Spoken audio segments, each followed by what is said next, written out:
Bab 1560. Membuat pengaturan di tempat asal. Di daerah ini, lebih dari 20-an orang telah jatuh, dan kecil kemungkinan orang lain akan sampai di sini. Sebaliknya, jika kamu berlarian dengan sorotan cahaya yang membumbung tinggi ke langit, kamu akan menarik lebih banyak kultivator untuk menemukanmu. Saat berbicara, Erikin melambaikan tangannya, dan tiba-tiba beberapa bayangan gelap terbang ke 4 arah. Puppet, kamu juga punya benda seperti ini. Peli Wu juga mengenalinya, meskipun ini semua adalah puppet dari fase keilahian, namun dari segi kecepatan, tampaknya dibuat dengan sangat baik. Setelah itu, Erikin berjalan ke satu tempat dan mulai menggambarkan pola formasi dengan hati-hati di tanah. Serangkaian garis misterius muncul, dan mereka dengan cepat terhubung menjadi satu bagian. Apoteker, kultivator toksin, dan puppet, dan bahkan sekarang ada formasi. Peli Wu juga diam. Jika bukan karena Erikin secara tidak sengaja ditandai oleh Liga Pembunuhan, sepertinya dia akan dapat hidup dengan baik di tempat yang dipenuhi fase transendensi meskipun dia hanya ada di fase distraksi. Bagaimana pemikiran kamu? Erikin selesai mengukir sebuah formasi, menelan sebutir obat mujarab, dan bertanya kepada Peli Wu yang berdiri di samping, sebelum berencana melanjutkan. Saat ini di waktu yang begitu sedikit ini, adalah masa persiapan yang sangat susah didapatkannya.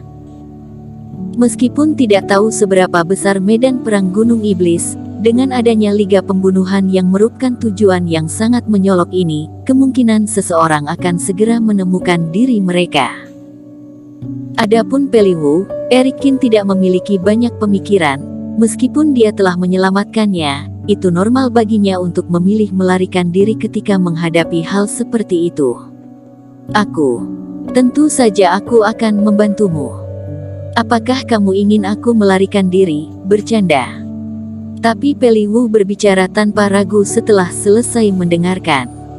Ini sangat berbahaya, apakah kamu memilih untuk tinggal? Kata Erikin.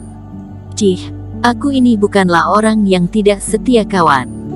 Kakek mengatakan bahwa budi harus dibalas.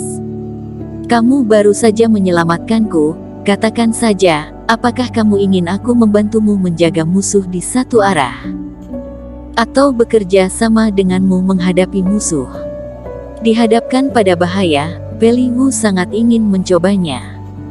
Kamu tidak perlu bertahan melawan musuh, karena kamu bersedia untuk tinggal, maka lakukan sesuatu untukku. Erikin berpikir sejenak dan memanggil Iblis Fu. Apakah ini pelindungmu? Peli Wu tidak terlalu terkejut melihat tubuh jiwa Dewa Iblis Fu, hanya sedikit diluser dugaan.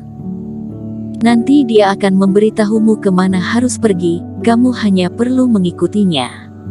Kata Erikin. Baiklah, kamu hati-hati. Meskipun Peli Wu sedikit bingung mengapa Erikin tidak membiarkan dirinya tinggal untuk membantu, tetapi dia juga tidak banyak bertanya. Karena Erikin mengatakan bahwa hal ini sangat penting, maka yang penting dirinya berusaha membantunya semaksimal mungkin.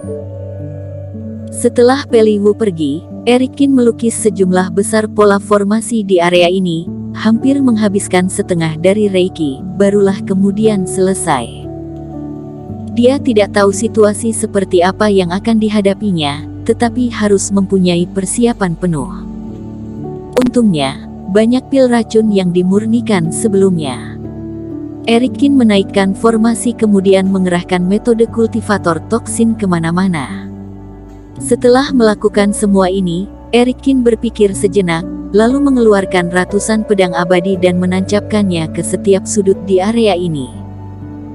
Setelah pedang abadi ditancapkan, darah yang mengalir dari binatang buas dan kultivator di tanah diserap oleh pedang abadi, menyebabkan tubuh pedang yang tadinya bersih memancarkan warna merah cerah. Ayah mengajariku 3 gaya jurus pedang, saat ini belum saatnya untuk digunakan, tapi dengan bantuan beberapa metode, masih bisa disimulasikan. Melihat kabut roh putih perlahan naik, Erikin duduk dalam formasi, menelan pil dewa untuk mengisi reiki, dan berangsur-angsur menghilang. Set. Beberapa saat kemudian, seorang lelaki tua bermata sinis tiba-tiba mendarat tak jauh dari formasi. Dia melayang di udara, pada saat yang bersamaan matanya dengan hati-hati memperhatikan sekelilingnya. Tiang cahayanya ada di depan, betul, di sini tempatnya. Orang tua itu benar-benar beruntung. Ada ledakan kegembiraan di hati lelaki tua itu.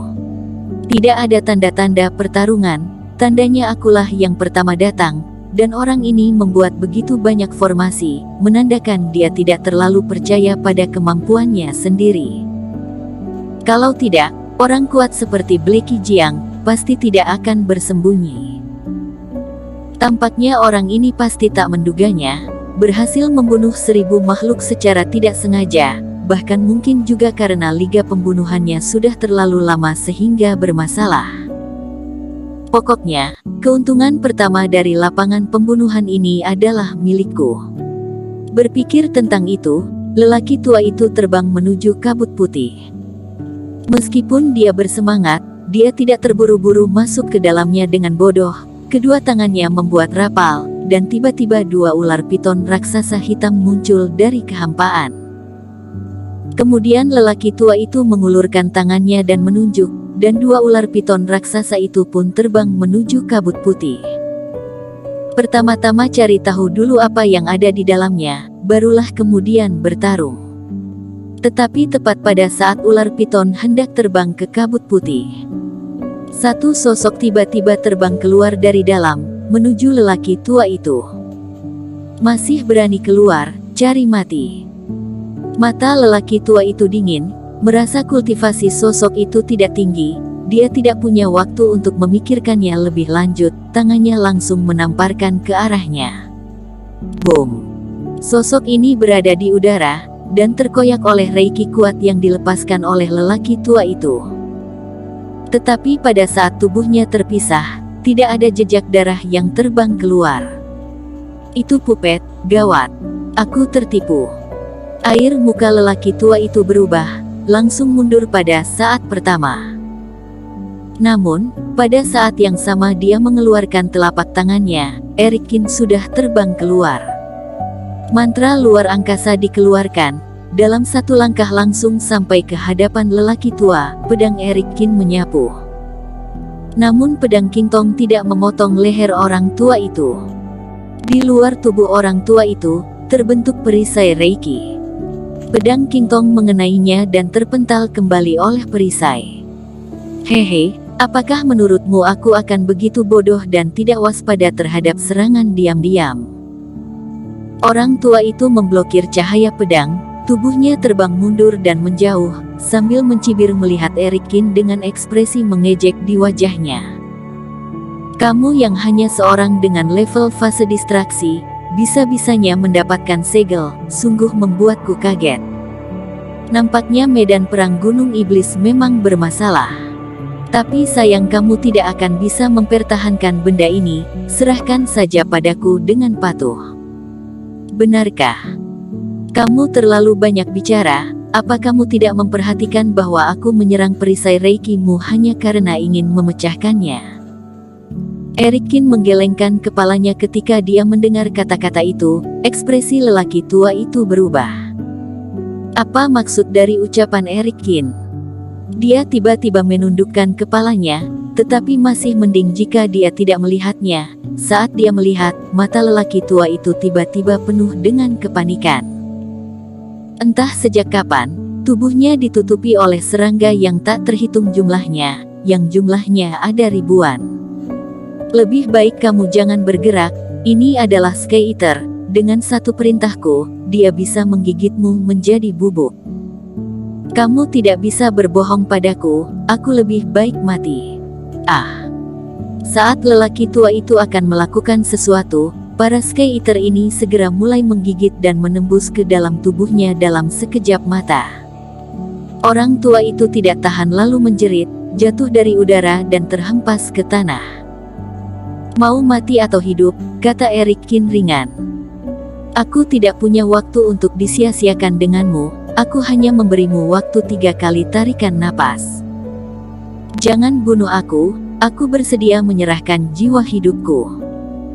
Lelaki bermata sinis ini sangat kesakitan, dan para Sky Eater ini membanjiri tubuhnya, membuatnya tidak dapat mengeluarkan kultivasi fase transendensi level 4-nya sama sekali, dan bahkan Reiki miliknya pun tidak bisa dikeluarkan.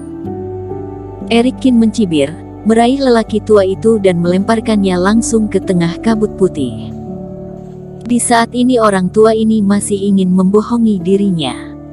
Dia yang seorang fase distraksi, tidak hanya tidak bisa sepenuhnya mengontrol fase transendensi, dan di atas fase transendensi, karena penggabungan sumber energi maka jiwa dan langit dan bumi ini saling berhubungan.